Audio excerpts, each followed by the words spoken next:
Welcome to the Mostly Legal Podcast, a show where we go behind the scenes of the business of law and interview the people who make this job a true profession. Our guest today is a staple of the legal management industry, having been a firm leader for over 45 years. I'm Amanda Copeless. I'm the executive director of Sheffield, Lohman and Wilson. And I'm Rob Joyner, Chief Revenue Officer at Centerbase. Today we speak with Teresa Walker. She is a name many of you will recognize, and I'm so excited to hear her wisdom that she'll share with us. Let's dive in. Teresa, thank you so much for joining us today. I have the pleasure of introducing you. I like to say you are, and you like to say this as well, a legal operations guru because you have been in legal operations for a minute and a half, I think is the proper way to say that. And formerly, you were the COO of Waller Lanston, which is a large firm based out of Tennessee, right? Yes, Nashville. Okay. Nashville. Okay, there you go. Yeah. Say Nashville because that makes it a lot cooler than just saying Tennessee, right? Yes, absolutely. So I think the interesting backstory with you, and you're actually the third guest in a row who went to a firm or went into a position straight out of either a associate's degree or right out of high school. And I'm so fascinated by that concept. But I think the most fascinating thing is that you have been at Waller Lanston for 45 years. Did I miss anything? Oh, well, and I mean, you also were president of ALA and you've been super active in that. And the list of organizations you've been involved with is about a mile long. And I'll let our listeners pull your bio up from show notes. But did I get the gist of it? Yes, absolutely, Amanda. And thank you both, Rob and Amanda, both for having me speak with you all today. I'm certainly excited to be doing this. And yes, I have been at Waller Lanston, Dorch and Davis, based in Nashville, Tennessee. Currently about 275 attorneys, 4 offices across 3 states. But I've been here for almost 45 years. Next month will be 45 years. Now, I always laugh and say I was a mere child, like, you know, grade school, elementary, whatever, but I was a mere child when I started, but the truth is that is not the truth. But, I already told yeah, Rob. I already told Rob he can't make any joke about how he's younger than you have been doing this. yeah, Um, yeah. Thank you, Rob. No joking. No. Hey, I wasn't going to make a joke. I'm teasing, but, uh, these days, just about everyone that walks in the door at Waller Lanston, I've been involved in working in this industry for longer than they have been alive, so I'm used to all the jokes and sarcasm. That's But interesting to no. me just because people jump around all the time, right? They go from company to company, firm to firm. What's kept you there for so long, and what's that exciting factor that keeps you coming back every day? Well, it's interesting. I came along into this industry not too long after ALA was founded. If we all remember, for those of us who are ALAers, as I certainly am, ALA was founded, this is our 50th year. Yeah. Actually, last year, 2021 was our 50th year. So when you think about the fact that I've been at Waller for 45, well, this was a new profession in the legal industry. Yes, we had bookkeepers, we had librarians, perhaps, depending on the Mhm. size of the firm. But even when I joined Waller, we had 16 lawyers. Okay. And people who took on the office management, business management role, whatever it was called at the time, and there were both terms used at the time, they really had just grown into it for the right. most part, or perhaps they had done accounting elsewhere for the years and happened into the legal space. So I came along at just that time when legal administrators were just becoming to kind of evolve and be a thing. And so, lucky for me, I just came along at the right time and literally have grown up in this industry. I came into Waller through a college internship practicum, and I had to go and do this practicum for one of the semesters. And lo and behold, they needed someone on a permanent basis. So even though it started out as an internship, before I really knew it, it was a permanent position. They sucked And you in. Yes, absolutely right For in. 45 years. Yeah, for Yeah. 45 years later, but, it's one of the things that has kept me at Waller for all those years is the opportunities I've been given, and that's everything from literally, I put in the computer first accounting system. I actually started work in the legal industry when there were no accounting programs. There Wow. were no word processors. They were literally keeping time on these. It was called a one write system. Yep, And yep. you guys, I doubt you can remember it, I but anyway, remember, uh, I've seen them. okay, little It was in, slips like, of a paper. museum, but I've seen it. Yes, yes, yeah. These strips of paper, and they had a little carbon strip that ran down the back, and the attorneys would write their time entry, and it would be filed away into this little metal box until the point in time at which it was time to send a bill, and we would pull those out and try to cobble together some sort of a bill. So literally started like that, and it was in 1983 that we actually put in the first accounting system with a mini computer, Hewlett Packard, I think. Good lord, I can't remember that far back, but Wow. uh, first computer system in 1983, and then we evolved into PCs in the late 80s and local area networks. And so I got to grow up learning all of that. Yeah. Uh, and the first fax machines. Imagine Oh, that. right. Oh, Seeing I the mean, first Amanda lived through fax. all this too at okay, her firm. listen, I didn't live through all of this, but yeah. And the Mhm. first Lexus terminal, Yep. literally, there were separate terminals that were used to do Lexus research, and it was so novel, and you were so cool Wow. if you had a Lexus terminal. And I also remember buying the first laser printer with Ah. Okay. Xerox, and I think it was mid-80s, and you'll never guess how much it cost. I'm gonna ask both of you to guess. How much did that Okay. Well, laser I think printer when we cost? bought at my house the first laser printer, I mean, it was maybe uh, over $1,000 just for a personal one. I mean, I think laser So, printers are still that, so I'm gonna go higher. I'm gonna definitely play the Price is Right rules and say 1,001 just so I can be higher than Rob. Well, definitely, I you was win, gonna say Amanda. 4,000. I was gonna say 4,000 is the number I was gonna come up with and Well, guess. that's kind of close, 4,000 to the 10th, so it was 40,000 bucks. Oh holy my gosh! moly. 40,000 bucks for the For a first laser printer. In laser. the 80s. Yes, yes, in the mid-80s, 40,000 bucks. That is And I'll Wow. never insane. forget because the guy, the sales rep at Xerox, and we bought a few other items at the same time, but the first sales guy was, like, freaking out because he'd never had anyone hand him a check for 85,000 bucks. Oh my And gosh. so literally we paid in cash for the first laser printer and a few other, Wow. items back then. So, yes, a little bit has changed in the time that I've been involved in this industry. So, we did, like I said, graduated on to PCs once those came about and local area networks, and just been involved in having put together all those This systems, is accounting this is systems, fascinating. So networks, so everything. so what's I actually have a few follow-up questions that come from that, but what the firm's been around since 1905? Is that right? Yes, Correct? that's right. That's right. You know, you don't hear of a lot of firms being around for that long. What do you think has been a key to the success of the firm and the longevity of the firm being around? Being in Nashville Mhm. has a little Okay. bit to do with it, okay? But also just the quality of people that Waller has brought in, at least in my years here, and I actually have a book that, is sitting here on my bookshelf that was written by one of the early founders because the name has changed numerous times. I think the last time the name changed was in 1968.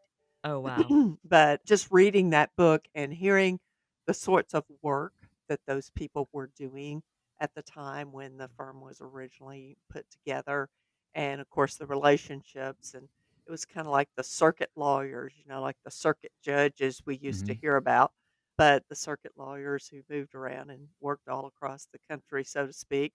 But I think just really smart, intelligent lawyers with high integrity and that valued a great work product.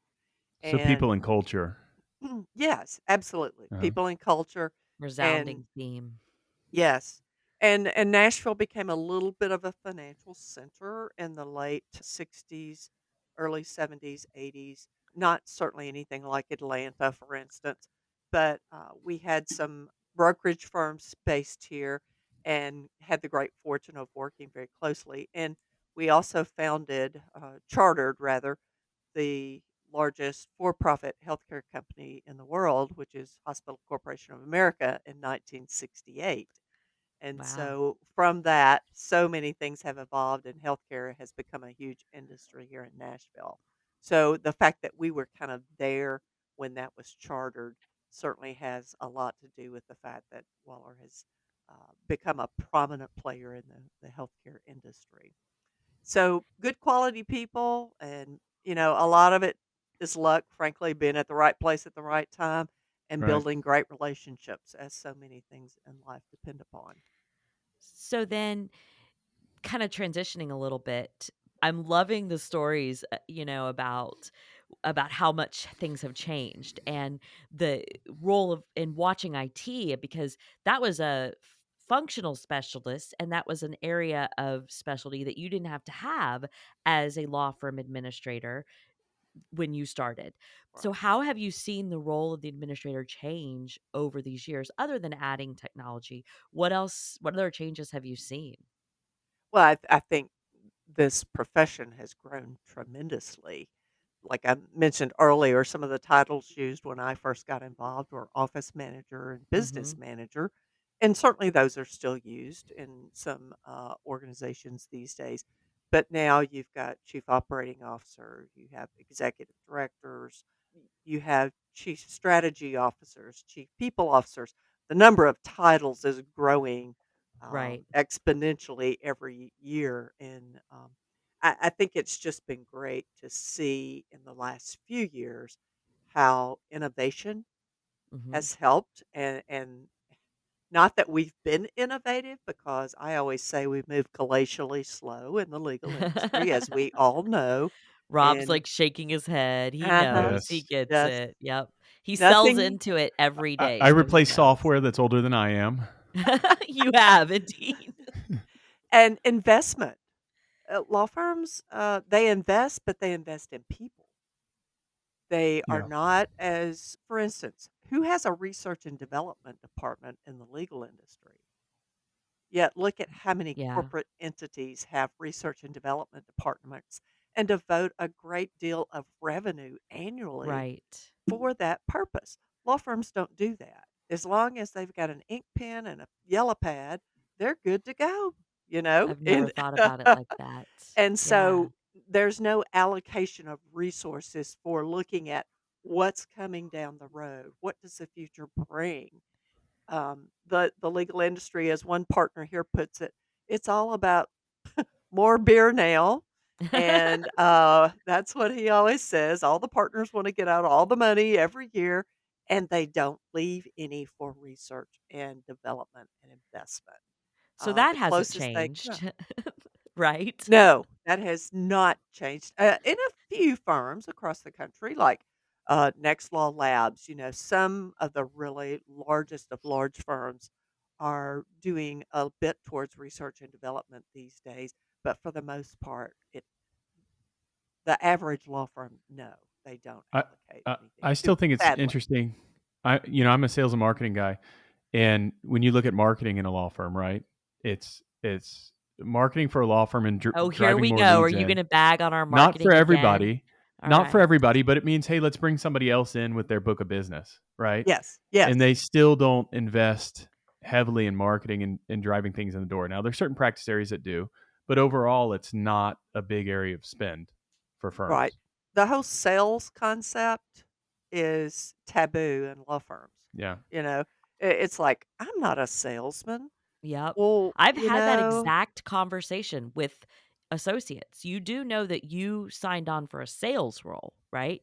Like you don't understand, but you're selling yourself and you will sell yourself for the rest of your career. You are in yes. sales. And And, I speak to, like, Vanderbilt Law School. I spoke there recently, for a group on blockchain, actually, but one of the reasons, the professor brought me in, who's a dear friend of mine, Kristen Johns, one of the reasons she brought me in is because of my history in the legal industry, and just to tell these young law school students, 2nd and 3rd years, "Here's what you're really going into. Here's right, how this right. really works." And one of my first points is you must learn to be collaborative. Mhm. Vanderbilt Law School does not teach that to you. Right. Few law schools do. Few law schools teach collaboration. And the problem for us as legal administrators, executive directors, whatever the role may be, is when they walk in our door, they're not collaborative, they're competitive. They're the other Yes. word, Mhm. the other C word. They're competitors because in law school, who They was are number 1 in the competitors. class? Who was number Right. 2? Who was order of the coif? Who was the law review editor? All those sorts of competitions. And what I tell them is you need to check that at the door now because what Right. we need you to do in the legal in the law firm and in the legal industry is to learn how to cooperate with each other and sell each other and cross sell. And as you Mhm. say, they really don't think. Most of them have not thought, how do clients get into a law firm? They are going to, for the most part, think I show up and people give me work, Right. and that's true for a short period of For a time. short period of time, for your first Yep, couple of years, yep. absolutely. But learning how to present, how to relate to people who do not have law degrees, those people, they just don't have the concept that you've got to come in and collaborate and learn how to relate to people, i.e., clients of the law firm who do not have law degrees. So you gotta Right. speak plain English. You've gotta write plain English. You've got to think of them as consumers, in a whole different way, and it's a real challenge. We still write like we're writing from, the folks wearing the wigs and the long black robes and everything, right? But hopefully at Heretofore, where through yes. for, yeah. Yeah, therefore, whereby, all those sorts of things. So, just trying to reach them to understand the things you're learning in law school, that's the price of admission. That does not make you a good lawyer nor a good professional working alongside lawyers. You really have to learn how to work with consumers and clients and providing that client service. It's a lot like the servant leadership that Right. we in ALA or other organizations, ILTA, LMA, NALP, all those different ones, we understand that because that's our lives. We live those lives. Right. I love it. You're speaking some of my words, cross sell. Oh, Yes, Got yeah. to be a I hear salesman, you. consumer. I love Oh it. my I love it. Yeah, gosh. So, yeah. continuing to move on to another topic, you've worked alongside 9 different managing partners. It's crazy to me. In You your have had you have had to opinion, train 9 of them, just so She's in your nodding her head, yes, yes, I Yes, have. yes, Sorry, definitely. Rob, I'm sorry, it's go for the okay. question. Let me know when I'll you're shut done. up. No, I'll let you answer your No, go go ahead. ahead. Go Nope, ahead. Do you I'm want to done, take the go. question too? Nope, Okay, go. I'll go ahead. So, in your opinion, what makes a successful managing partner? Oh my gosh. Oh man, you guys are really giving me a soapbox. Uh, I do not think that lawyers are um, very successful as leaders Yeah. in organizations. In law firms, and I will tell you, I again, you all mentioned I've worked with non-managing partners, and the only one I can think of that it was natural, that leadership was natural for him is the one who had really he had a law degree, but he never practiced law. As soon as Wow, he walked yeah. out of law school here in this town, he went into business. Right. He ran an insurance company, a huge insurance company, and traveled internationally and everything, but he came from a business background, and Uh-huh. he had an entirely different perspective Right. on leadership of lawyers. And I Mm. love Doctor Larry Richard. You can't hardly talk to me without let me tell you a little bit about Doctor Larry Richard. But Larry has followed the personalities of lawyers for most of his career. He's a lawyer too, practiced law, but he's made his life's work really in understanding the personalities and their careers and what makes them different.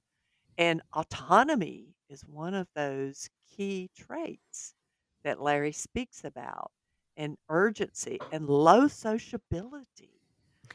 And so I start, Every Rob come, single lawyer that listens to our podcast just went unsubscribe. no, Larry, go look at lawyerbrain.com.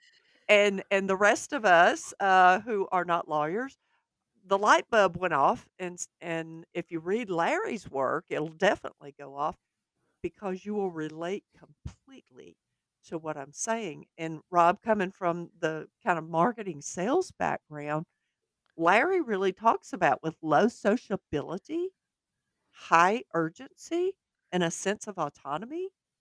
Well, that explains the difficulty in marketing, selling, and business development right there. You've got Wow. three traits that work against that. Mhm. Lawyers are much more comfortable coming in, sitting down at their desk, keeping their head down all the day long, writing out whatever, typing it out these days. Um, that's what they like. That's what they enjoy. Very few, and I've got a few here at our firm who are masters at business development and selling, for lack of a better word, but in developing client relationships. They are masters of it, but they are huge people. They're very social. They're very Yeah. oriented that way. And so I love just looking at those things and realizing, you know, and I think I said this yesterday, Amanda, as we were kind of talking, there's a yin and yang. Legal Right. administrators serve that servant leadership role. The leadership role in a law firm, it's very challenging. You've got these highly autonomous people. No one wants to be told what to do. Everyone wants to do it their way. And so here you are trying to cat herd, if you will, all these people. And, David Maister is another person I've read a good bit on his work. And if you haven't read his work, I highly recommend it as well. But, David really kind of honed in quickly on these traits that even though Larry hadn't put his work together, I guess, at that time, but between those 2 people, you really get the perspective of understanding. Leading lawyers is very difficult. Now, I'm gonna say something that's very controversial or could be All right. I controversial, love it. so I'm Pull gonna it get you out. guys in trouble. But one of the reasons I think lawyers have a very difficult time leading in law firms is because they feel that it's a lot more like their undergrad or law school fraternities. Right. It's a fraternity or it's a sorority. And if I have to make a very difficult decision as a chairman or managing partner, whatever the role may be called, if I have to make a difficult decision about my fraternity brother, which is really how I view this organization so often, that's very difficult. That's very Right. difficult. So I think that just not having that business background, that business training, and just the personality, all those things kind of come together to go, it is really difficult to manage lawyers. And I will say the one managing partner that I mentioned earlier, who was a natural because of his business background, I think he'd probably still be here today, but unfortunately, he passed away after 10 years of serving as our full time managing partner. Mm. He really got it because of that business perspective that he had. And So so, You tell that story and then you call us servant leaders, and I'm thinking to myself, "Oh, it's more like sucker leaders." There are all sorts of pros and cons that come along with the job, as we well know. Teresa, you touched on it a little bit, but what factors contribute to a successful managing partner firm administrator relationship? Uh, you cannot be a fraternity brother or Yeah. sorority sister, first thing. You cannot have cliques, for lack of a better way to describe it. Everyone has to be treated fairly. I heard one person, one lawyer many years ago, very, very smart kind of country lawyer, whom was very loved here. He referred to the average person that he would meet walking down the street as a potential juror. He was a big litigator. And he said, every person I meet is a potential juror. I give them respect. I show them the respect that uh, I think they deserve because someday they may be judging me, Wow. and on behalf of my client, I need to be sure that I have done everything I could to represent them well and to make the jurors, the potential person walking down the street, appreciate me and have the same level of respect for me as I showed to them. So I think they have to be able to be very fair. They have to be highly confidential, which, okay, back to the fraternity.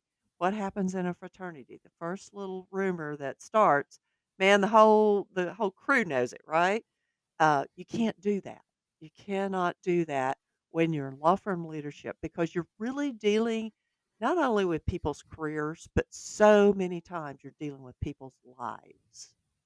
And I unfortunately have had too many experiences where people's lives, whether it was and mental health has really become a bit of a passion for me in Mhm. this industry because I see the damage that occurs, whether it's the damage to families, the damage to individuals, the damage to careers. There's so many different things, and it is we had a little pandemic in our industry long before coronavirus showed up, right? And that's the mental health because of the stress that the Yeah. lawyers are under every day. And technology, unfortunately, makes that a little bit worse than it used to be.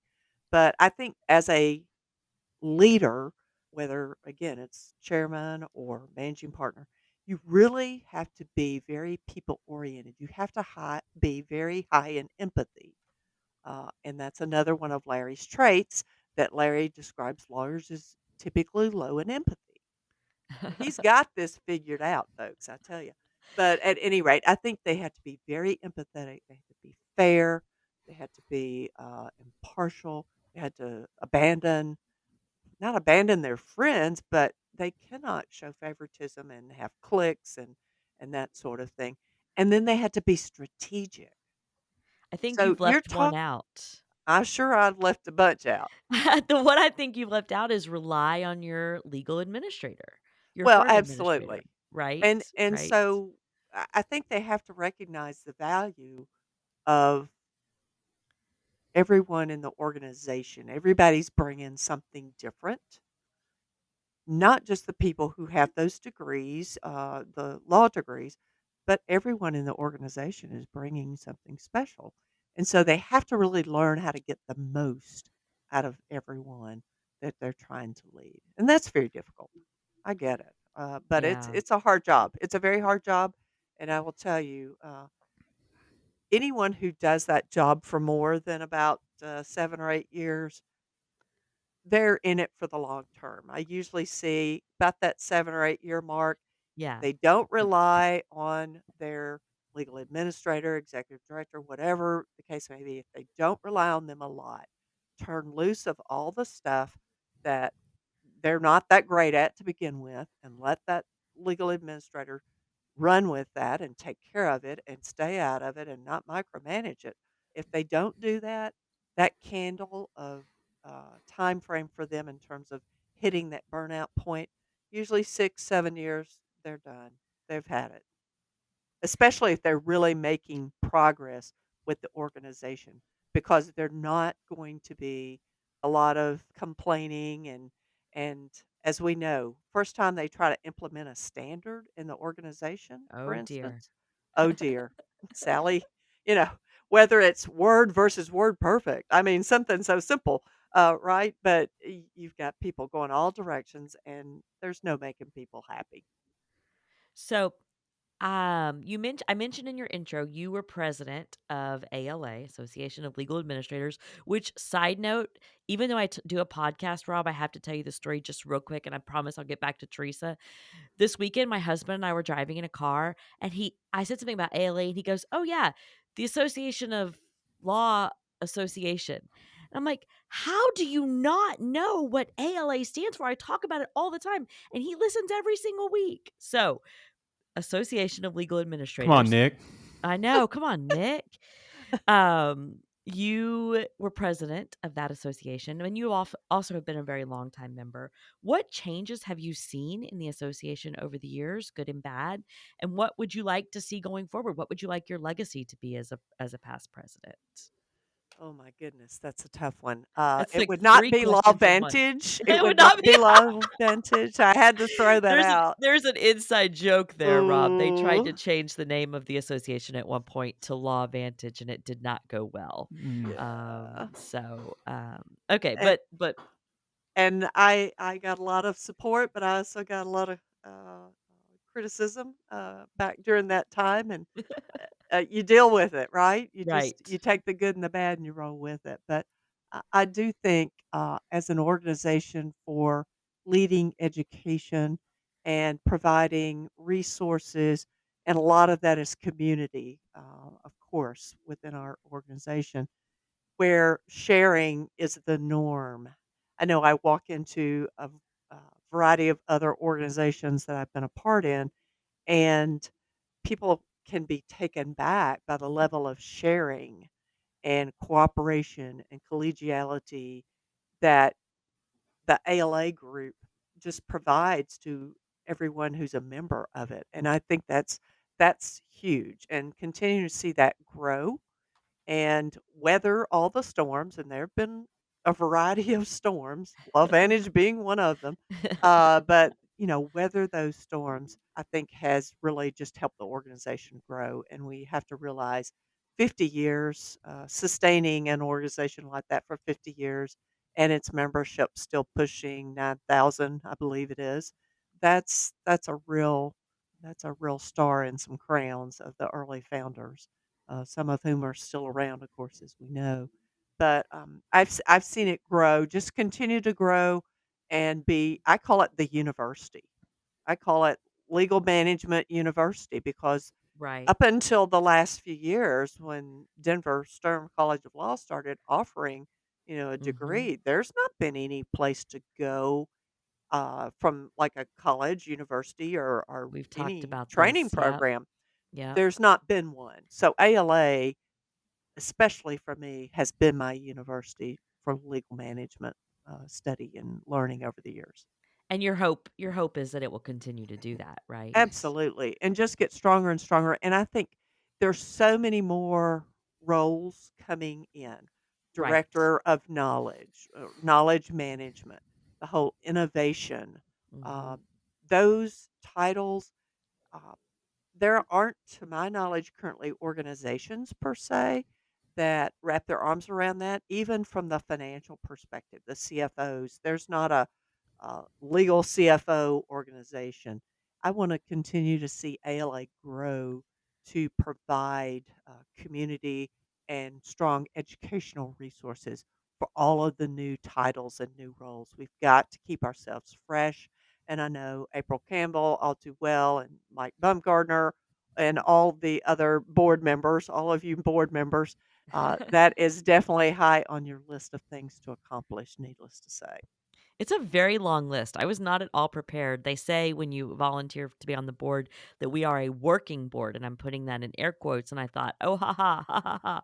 And then you realize, oh my gosh, you really are. There are task force, and you're literally doing. It's not just building the strategic direction, but you are putting out work product on a regular basis. And Oh, I've yes. enjoyed it, and I love watching what boards have done before and how we're able to build on that. And Yeah, so I'm excited absolutely. about That my that. year as the president was the longest 10 years of my life.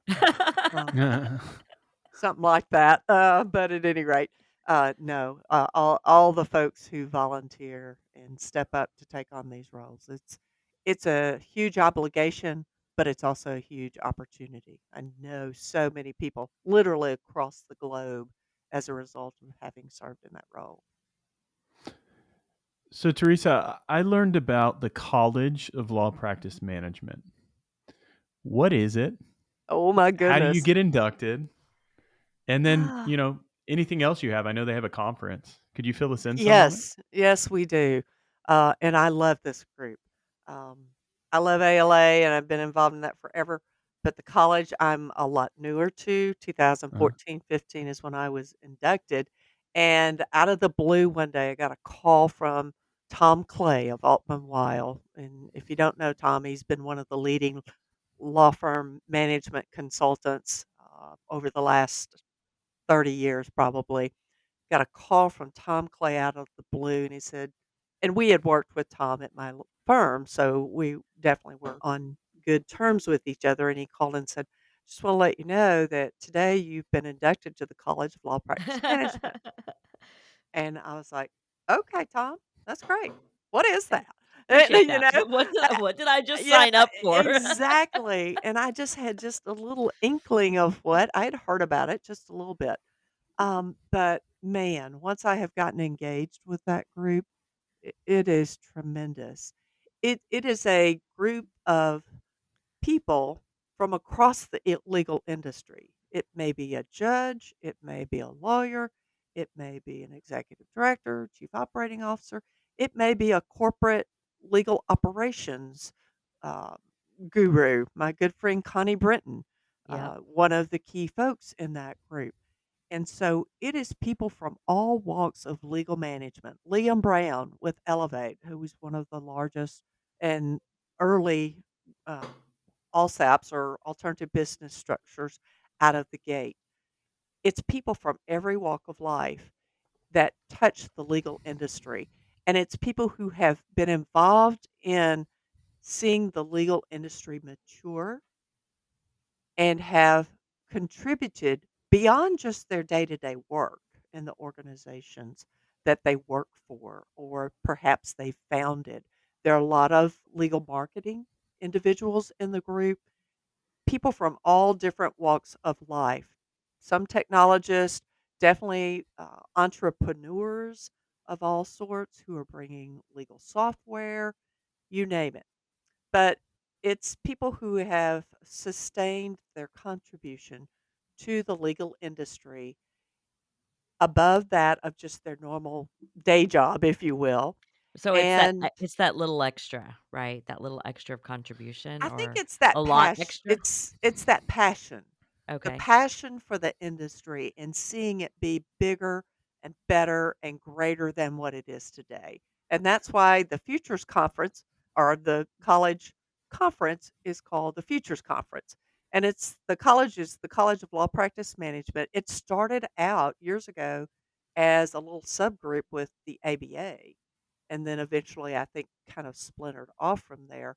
But you do have to be nominated by someone who is already a fellow of the college, and then you go before a review board of the executive committee of the college, kind of like a little pre-screening, and then the entire board of trustees reviews each submission, and at least 2 fellows of the college are involved in submitting a nomination of someone to become a fellow. So And stupid so question, it's not actually a college. no, Just no, for no. those of us who are so, behind. It could have so if been I it's like the attend, college of, trial practitioners or the Okay, college right. I of got yeah. it. I trust got it. and estate lawyers, same thing. So if I Okay. were to attend a conference, what would the topics be? Oh my gosh. As the Futures Conference, and I co-chaired the 2019 and 2020 conference. For instance, at 2019, we talked about quantum computing. Oh, Yeah, Okay. right. We actually fortunately for me, it was here in Nashville, and so because I'm based here, I brought someone out of Oak Ridge Laboratories who works on quantum computing, developing the world's quantum computers, and I think the largest one currently is based still in Oak Ridge. But we brought someone with that program here to speak because so many of the people in the college had never heard of it. So Right. we wanted to be out there from an innovation perspective, introducing new principles of things they may not have heard about, and new opportunities coming down the road. And so, also leadership of all sorts of perspectives. Because the community is so diverse as to how they come into the organization, you have to have topics that are very, very diverse as well. The conference that just concluded in January was around ESG. A lot of focus around ESG, diversity and inclusion, as well as technology. So it covered a number of different topics, and so it's the very diverse group with very diverse topics, but all trying to be leading of the future. In 2020, we had Richard Susskind speak, who is thought of as one of the lead gurus of innovation in the legal industry. And so we try to always kind of be out looking at where the industry is going, not where it is or has been. Does that help? Does that make a little sense? That Yes, does. yes, the definition of innovation, basically, Yes. and going against also what kind of is the core fundamental philosophy of many law firms, which is to toe the line and hold status quo and change when I have to change. Yes. No, no, everyone in this group, and I think the membership is over 300 currently. Most conferences are gonna, especially if it's in person, 100 to 120. We have a conference coming up in October, I believe it is, of 2022. Hopefully, we'll be in person in Las Vegas or at a Los Feliz. Woo! They are Amanda's traditionally joining. I love yeah, Vegas. Man, I love yeah. Vegas. Well, we've traditionally held them at law schools, and Okay. only in the last few years have we kind of deviated from that a little bit as we've gone virtual, of course. But we had planned one in 2020 that was going to be in Vegas, and unfortunately had to cancel it. So we're still trying to get back out to Vegas, but we'll see where all that plays out. But the organization is it's one of those groups where when you walk in the room you immediately feel like you're the dumbest person in the room. That could No be any matter room Rob walks into. I was no about to matter say, what you've you done. explain the conference, I won't be going. It'd be way over No. my head. No, it would not. It would not. You would so relate. But, you just feel like, "Man, how did I get in this room with these people who are so, uh, knowledgeable and have a great perspective of what the future of law can be?" Right. Very cool. So, Teresa, I have written down probably 30 more questions for you, Uh, but I know, but we also have time. So, we're going to go into our final segment, and mhm. I did give you plenty of prep warning for this. This is the pitch your passion session, and I know you said you had a couple things you were tossing around. So, take your time. Let's hear it. What is your passion? Oh my goodness. Well, I've got several, as you can probably tell, legal industry being one, but we've kind of exhausted that somewhat here. But I am, and I'm sure if you look at my LinkedIn bio, you will see this that I am a Southern gospel music singer, Oh, songwriter, and head up a quartet, which is Okay. probably your first guest to have that on their resume. First, Now, probably, and only. Yeah. Yeah. probably last, first and last. But, fortunately, having grown up here in the Bible Belt in Tennessee, uh, ah, going even back to my grandfather, he taught shape note singing school, which neither of you would know anything about. But it basically people learned how to sing back many, many years ago based on the shape of notes. And so Okay. if you've ever looked at like, um, well, printed sheet music, Yep. especially old sheet music, every note had a different shape. And Okay. so it's the fa mi so so la.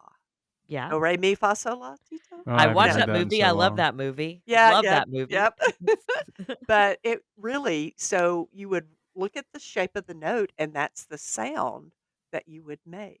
So my great grandfathers taught that singing school, and so I guess it's just in my veins. But I've been in Southern gospel music, singing and performing for many many years. So that's definitely one of my passions. To And say, you know now you're going to have to sing, right? I mean, no. there's no getting around it. You can't say you're passionate about something and not go for it. At Oh least give me. us a little, like, Sound of Music, do, re, mi, fa, so. Oh, well, I did that just a little bit, but, I do wanna say I sing in a Southern gospel quartet, okay? Okay. And so you have a lead singer, you have a bass singer, you have a tenor, which is male part, of course, and you have an alto, which is a female part. And so we sing all around Tennessee, Alabama, Kentucky, anywhere we can be asked to show up and sing. And we've been doing this particular group. I've been singing with probably about 12 or 13 years, but I really Wow. started with a different group back when I was a freshman in high school. So Wow. I've been singing since freshman in high school. And it's a very unique Southern gospel music. So you hear of contemporary music, contemporary Christian music. It's different. Southern gospel is different. Oh, yeah. And so it's a lot about those four-part harmonies. So, for Okay. instance, if you follow Lady Antebellum, if you like Uh-huh. country music, I'm a big Yeah. country music fan as well. But like Lady Nashville. Antebellum, yes, Nashville, they've got all those parts coming together. Well, Southern gospel's the same way. You're bringing Okay. those different parts together. So I love it, and like I said, has been definitely a passion and just praising the Lord and worship. But we go everywhere, horse barns, you name it. We have sung parking lots at, the Walmart parking lot, you name it. You can sing and praise the Lord anywhere, and so I love it. So you're trying to tell me that unless I can get your other 3 people on, you're not even gonna sing me a little note? I'll send you a CD. We got some There No. you CDs. go. Well, then I'm gonna throw We it can on the link end of it. this podcast. We can Yeah, link it in the show we'll notes. link it in the show notes for I sure, will yeah, if send you you a haven't done. CD. That'll be Okay, fun. That'll okay, be fun. alright. But no, we love doing what we do. The other thing I love and I'm passionate about is innovation in law firms. Yeah. Mhm. Couldn't deny that. And blockchain. That is one of my most recent passions. And I am really trying to learn as much as I possibly can. I do some speaking to ALA chapters, have spoken at some of our conferences in the past on blockchain, got sucked into that by one of the partners here in the law firm about 2015 or 16. She was a chemical, or is a chemical engineer turned IP patent lawyer, and she really knew all about it and walked into my office one day and said something about blockchain. I was like, "What are you talking about?"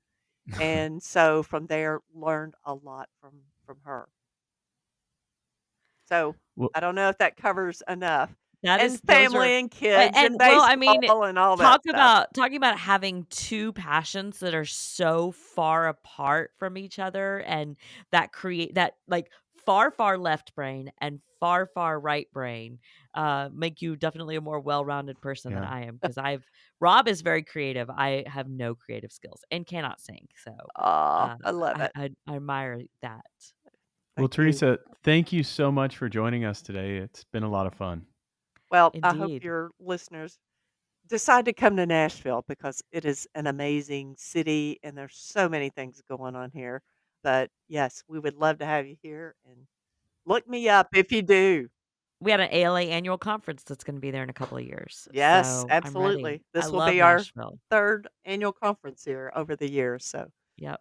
it's all good. Thanks for joining us for this episode of the Mostly Legal podcast. If you like what you heard, make sure you like and subscribe so you don't miss a single episode.